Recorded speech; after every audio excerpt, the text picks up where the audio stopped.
Hi guys, how are you doing today? I hope you are doing well and that everything is okay. My name is Obadiah Kamau and I'm a student, of course, at Liberty University. And I am here for nothing else but to make a presentation about our service project. And this is one of those talks that I want to have for the longest time, because this did not only help the community, but it also touched my life, and I felt like there's a need to do this again and again and again and again. You all understand that there is a need in our community. You all understand that people need help out there. And there is a way that we can touch lives. There's a way that we can minister to someone. There's a way that God has positioned each one of us to be able to meet somebody else's need. And me and my team, and of course I mobilized the team, and I thought about a need in our community. I thought about what exactly can we do to help this beautiful community, because we're living in a beautiful community. But inside this community, there is someone who has a need. And the way that we decided to do this, or I decided to do this, it is to volunteer in a local homeless shelter. And the service that we did was to prepare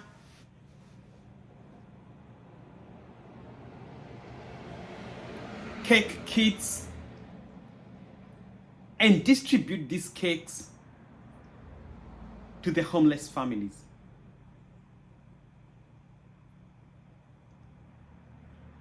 We also thought about how we can educate the homeless community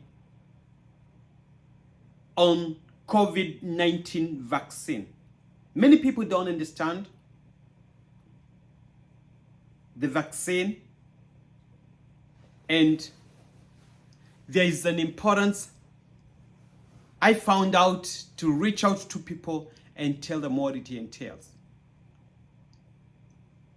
And of course, provide more information about this service.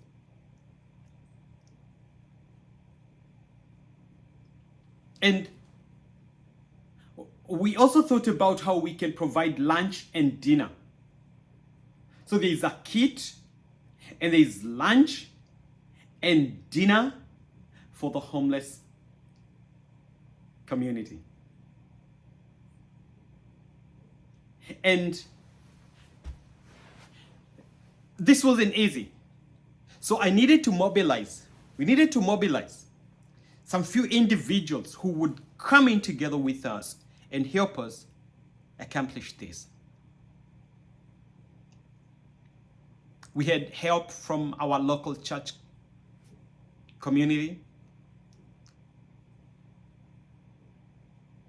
and a man by the name Grace and John helped a lot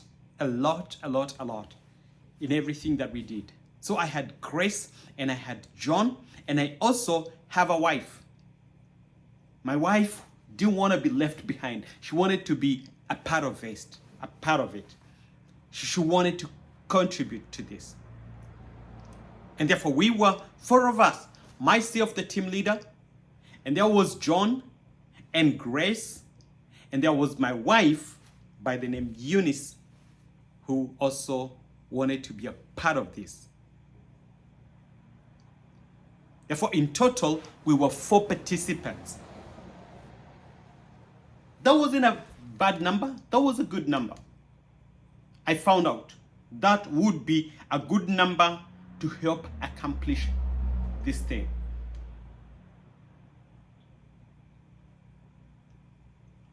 Like I said, thousands of homeless families live in the street. We see them every day. We see them in the tents. We see them under the bridges. Like when I'm driving to work, I see them. And they're in almost every location. You find them. They are there. This is not something that we are talking that is not with us. This is present with us. This is a situation that we are facing today. And we have been called to help out these families. They cannot fit sometimes in the homeless shelters because they don't have enough space.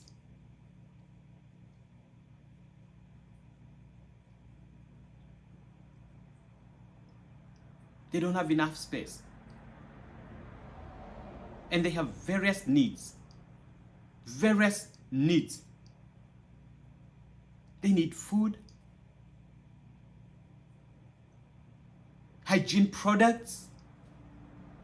They need health care. And we need people to come out and meet this need. And so this is what me and my group decided to do. Our team will assist in preparing or assisted in preparing care packages. And we had small Ziplocs, you know what that is. And we had names of the different family members that were there. And so we labeled each Ziploc according to the family. So every family has a Ziploc packed with some stuff, and the name is there, and so there's no confusion.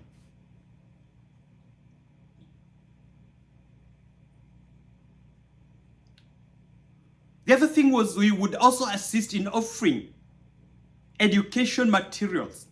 That was our plan, which went on very well. We decided to have educational materials. And this was for nothing else but to educate them on COVID-19 vaccines. And where they would get the shots. And where the shots are offered for free with no payment. You don't charge for that. And therefore, the food and everything that was needed in the center and hygiene products, we needed to source this from people who can give us.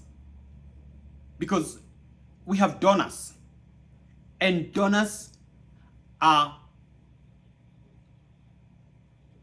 there to give, but someone has to go and pick this stuff up.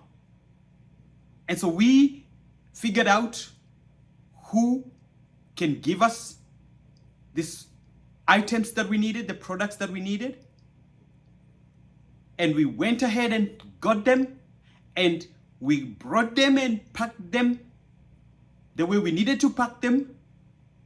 And everything that we needed was available from the donors. And we packed this stuff together very neatly. We labeled the Ziplocs according to the families that we had to reach out to. And that was very important. That would make our mission complete. We knew that when we have these items, then it would be possible to minister to the needs of our homeless community. There's not much satisfaction than it would bring to to see that you organize yourself to do something, and then you go ahead and do it and become successful. So we had all that we needed. We had the foodstuffs. We have the care product, the hygiene products. We had the materials we needed to educate them. And so we were ready.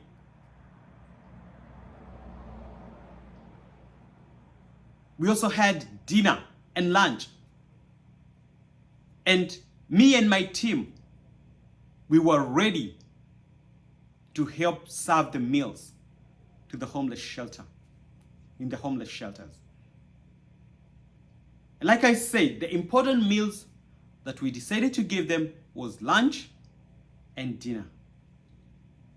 We were ready to do that. That's what we've been called to do. There's no better service to God than when you serve humanity. Service to God is service to humanity is service to God. That's what I say. That's me. And I help, and I know when I help, God sees it, and God appreciates it, and God pays back. God is a no man's debtor. We knew that when we do this, we would demonstrate the love of God. John 3:16 says, "For God so loved the world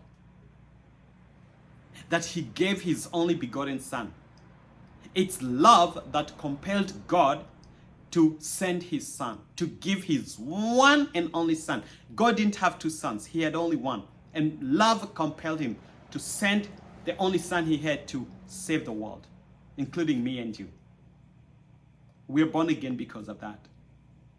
And so the same love we had for the homeless community pushed us, compelled us to want to reach out to them and do something. And we were ready. Our giving is a demonstration of love. The Bible says in John 5:12 and 13 that this is the command that God has given to us, that we ought to love each other deeply. Love each other.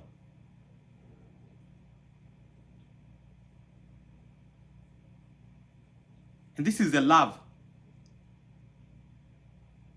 that God is talking about every day. Love your neighbor. Care for your neighbor.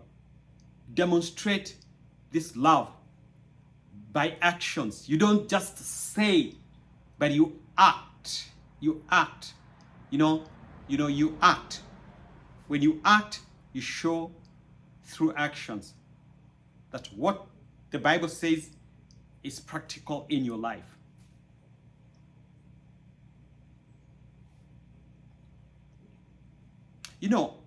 We all have experiences of the past.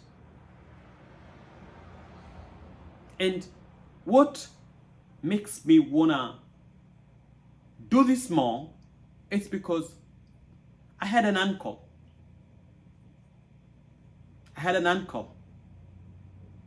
And my uncle was a good man. And fortunately, my uncle ended up with the wrong crowd. And he was in the wrong team. And these people around him led him the wrong way into reckless living. In a lot of drinking, until he became hopeless in life. And in spite of all the support that he had received from his parents, he became homeless and hungry in the streets and unable to walk. That really touched me. Because he looked potential. He looked like he would amount to something big. But this didn't happen. Why? Because he made some mistakes. And I guess there was nobody to help him when he was drifting, he was going down. You see, every person you find in the street is not in the street because they want to. Some of them have reasons why they are there. And some of them did not deliberately, listen to me, they did not willingly or deliberately want to be there. Something just happened and they found themselves in the streets and doing drugs in the streets and drinking and all these things. Some of them want to come out. Some of them need help. Some of them lost a job, and they lost a job and they did not have anywhere to live, so they ended up in the streets. Some of these people, their parents died and they ended up being left alone. Some of them, their support system, people who supported them, left them and they ended up in the streets homeless. And so it's not everyone who is in the street wants to be there. Many of them want to come out and they need help. But the thing is, they cannot help themselves to come out of the streets. You are the one responsible for helping them. God has kept you there to help them. They want someone to help them come out of it. Maybe pay rent for them. Maybe offer them a job. Maybe give them food for some time. And my uncle got help at last. And he was able to come out of it. And right now, he is doing good. He has a family. He's taking care of his kids and wife because someone helped him. Now I think about it. If he did, someone else can. Someone else can. And so this is what pushes me. This is what compels me to want to get someone out of a tough situation. And by the end of this project, we wanted to make sure that we meet the need of the homeless population. We wanted to make sure that we increase awareness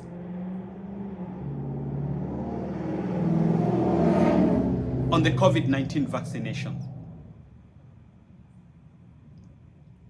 By the end of this project, and I know it did that,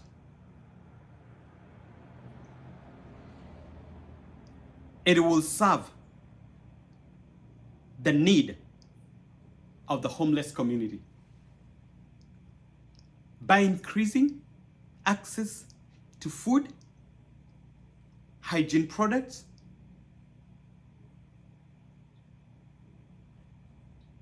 and some other needs that the homeless community have.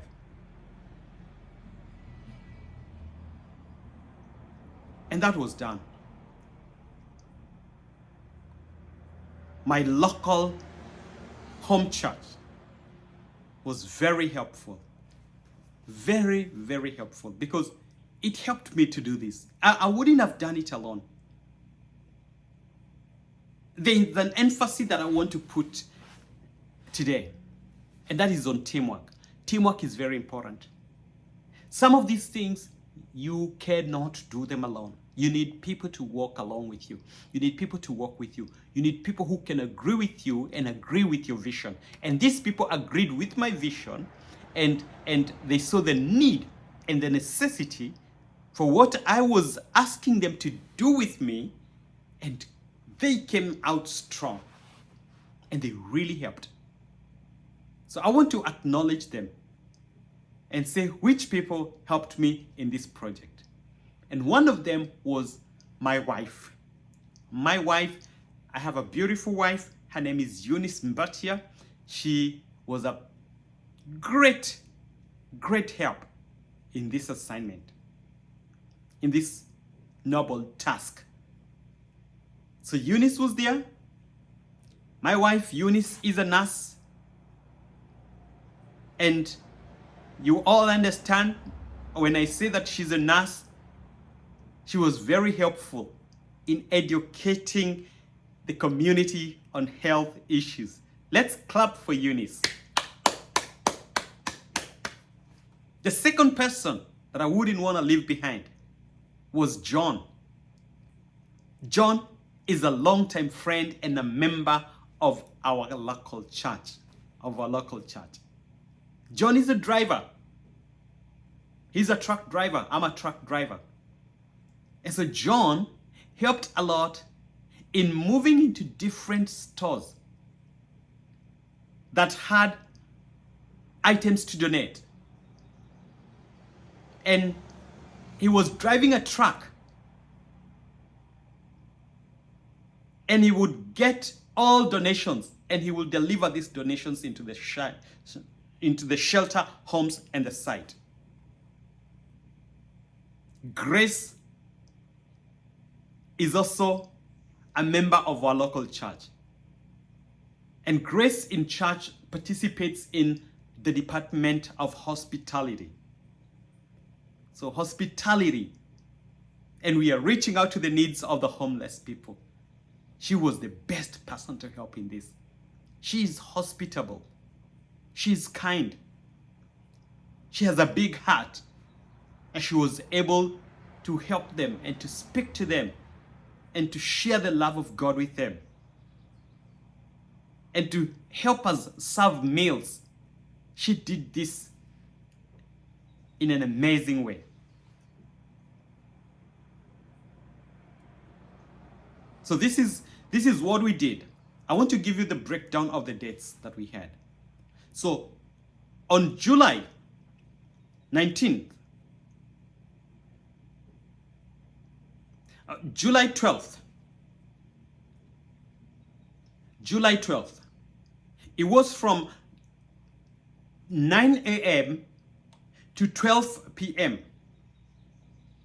So the team was led by John, and John led the team to go to Whole Foods. Whole Foods, we all know Whole Foods. They had donations. They had food donated. And so we went there and picked the food. And on 14th, July 14th, from 9 a.m. to 12 p.m.,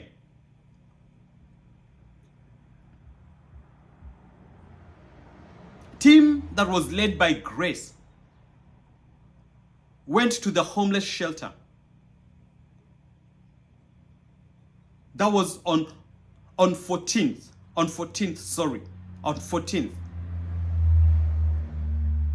The team that was led by Grace, it headed to the homeless shelter, and they started packing the care kits, and the food kits, and they started taking to the homeless people in the streets. And as if that wasn't enough, on July 17th, from 9 to 12 p.m., a team that was led by my wife, Eunice, also was on the move. And they went to the homeless shelters with materials to educate the homeless people. And they taught them on the importance of the COVID-19 vaccination. And then on June 19th, 9 a.m. to 10 a.m., a team that I led, we went to the streets of Tacoma Avenue, and we distributed care packages to the homeless families. There's a bridge there. So we went in the bridge, and we found those guys there, and we started giving them the packages. It was amazing. It was super amazing. And we gave them food. And it was amazing. We also had a contingency plan. I don't want to forget to talk about a contingency plan that we had. That was an accomplished mission. That was something that we did, and it brought a lot of satisfaction to me and my team. And we want to do that again and again and again. We want to desperately do that many times, countless times. It's so satisfying. It's amazing. Unexpected always happens. And there's a necessity to prepare yourself for any event that you did not expect. You have to do this because weather conditions might change. And you have no control. It might rain. It might be windy. Power can go off. So what can you do in such circumstances? And you still have to meet your goal. You still have to meet your goals. There's a need and there's a necessity to adequately prepare yourself because of the unexpected. And we looked at the weather ahead of time. That is one thing that we did. And we knew that it was going to rain. Likely it's going to rain. So we had a tent. Very good tent. We also had a generator in case there was a power blackout. We had strong ropes to hold in place the tent just in case the wind was strong. And we knew that this would help us accomplish the goals. I am one person that is so focused. I want to ask, and these are just but the strengths that I've got. It's my strength that I focus on an assignment and I ask questions. Like, what's the plan? I want to know where we are going. I need a clear destination. And I set goals that serve as a compass direction. I determine priorities. I don't just jump into items. I determine priorities. I know what is important, what needs to come first, and what needs to come second. I filter things, and I know what is important. I evaluate whether a particular action is helpful, and if it is, I move forward. I am one person that is futuristic. I ask questions like, wouldn't it be great if? You look at different options. Look at what can be developed or invented. I dream. I think out of the box. And these are some of the strengths that I have. And I think I've come to the end of my presentation. And I hope that this presentation was helpful to you. And I just hope that next time I am going to do this assignment, I am going to have you in my team. And whatever you did as your assignment, congratulations. And to every member that helped me, John and Grace and Eunice, congratulations. And to the teacher, aviation leadership teacher, who has given us this assignment and made us do something that we never thought of doing sometime. Thank you, teacher. I'm going to see you next time. And for now, it's bye-bye. God bless you.